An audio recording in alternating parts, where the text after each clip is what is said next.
Bienvenue à notre émission de 10 h en direct du CES 2025. Aujourd'hui, nous explorons un sujet crucial pour notre ère numérique, la cybersécurité à l'ère de l'intelligence artificielle. Les cyberattaques deviennent de plus en plus sophistiquées, mais grâce à des entreprises comme InCanLink, l'IA est désormais au cœur des solutions pour anticiper, détecter et contrer ces menaces. Nous aurons également le privilège d'entendre nom du CIO, le CEO d'InCanLink, qui partagera avec nous sa vision de l'avenir de la cybersécurité.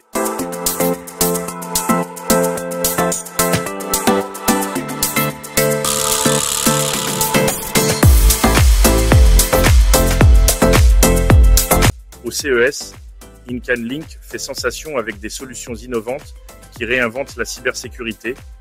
1. Détection proactive. Leur IA analyse en temps réel des milliards de données pour détecter et bloquer les menaces avant qu'elles ne causent des dommages. 2. Simplicité d'utilisation. Que vous soyez une entreprise ou un particulier, leurs outils sont accessibles et intuitifs, rendant la cybersécurité avancée à la portée de tous. 3. Vision de l'avenir. Avec l'évolution des menaces numériques, InCanLink se positionne comme un leader en innovation dans la protection des données.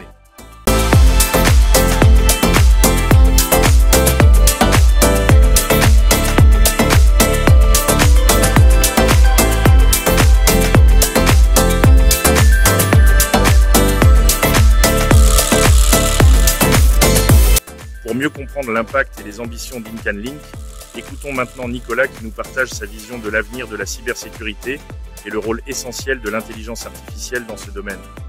Nicolas Thomas, on a les sociétés InCanLink. On fait de la protection contre les fraudes aux faux présidents, donc de l'anti-deepfake, et avec une solution qui s'appelle Selfie. C'est un jeu de mots entre le saut et le selfie. Pour les banques, j'explique pas ce que c'est la fraude au président. Des fois, j'ai besoin d'un petit peu. Même moi, en fait, quand je me suis bien attaqué aussi au problème, c'est 5 milliards de volets par an, qui tombent dans les poches des criminels, c'est 48 fois les rançons. Comme c'est pas tout jeune, on a un peu imaginé qu'on allait vivre avec, mais finalement, on voit que c'est de pire en pire, notamment les deepfakes font que voilà, c'est devenu. Avec Sora d'OpenAI, ça va. Déjà aujourd'hui, ça coûte presque rien de faire un faux PDG. Donc l'idée c'est d'avoir quelque chose d'ultra simple pour que les PDG s'en servent.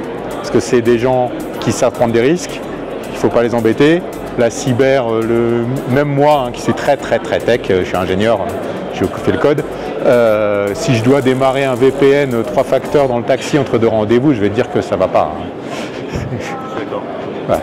Donc parti pris, quelque chose d'ultra simple, c'est si on sait faire un selfie avec son téléphone, on est formé. Donc c'est une appli mobile qui s'appelle Selfie. L'idée c'est le comptable reçoit une demande à faire approuver, sort son téléphone, prend une photo, un selfie, un coup de biométrie. Le PDG, je garantis que c'est son vrai PDG qui reçoit la notif. Et surtout je garantis que c'est que lui qui peut répondre.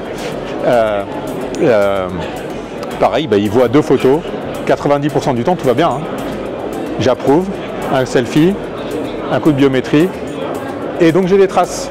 J'ai des traces numériques utilisables que le process normal a été suivi. Et donc, l'idée derrière, c'est qu'un banquier pourra rajouter un service automatisé de vérification et potentiellement une assurance contre la fraude au PDG qui n'est pas assurée aujourd'hui. Et un coût de surveillance et de récupération quand l'attaque passe qui est important pour les banques. Donc rien qu'en le diminuant, déjà on a quelque chose d'intéressant. Et oui, le parti pris, c'est que on annonce aussi au CES notre partenariat avec ShareID, qui fait du KYC, pour pouvoir complémenter l'offre et notamment aller faire de l'antifraude aux faux fournisseurs. Parce qu'on voit aussi que on va se protéger sur la fraude au président en interne, donc ils vont passer par les fournisseurs. Et ils se font déjà, et là du coup, par rapport à ce qu'on a aujourd'hui, où là on reste dans un milieu IT connu, le faux fournisseur, on peut pas se dire qu'on va avoir une connexion à son IT, etc.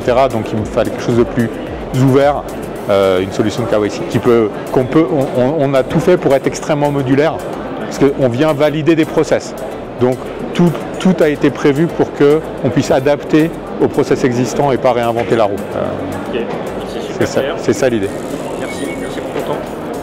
L'interview avec nom du CEO d'InCanLink nous montre que la cybersécurité évolue grâce à l'intelligence artificielle, offrant des solutions plus rapides, plus intelligentes et plus accessibles.